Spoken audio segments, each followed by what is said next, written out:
रमज़ान के रोज़े फ़र्ज़ किए। कुरान पाक में इरशाद है कि रोज़े इसलिए फ़र्ज़ किए गए ताकि इंसान परहेज़गार मुत्तकी बन सके।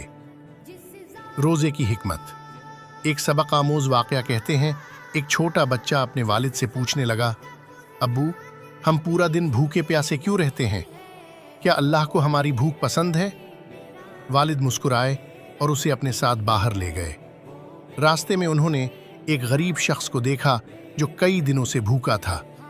वालिद ने बच्चे से कहा, बेटा, जब हम रोज़ा रखते हैं तो हमें भूख और प्यास का एहसास होता है ताकि हम उन लोगों का दर्द समझ सकें जो रोज़ भूखे सोते हैं।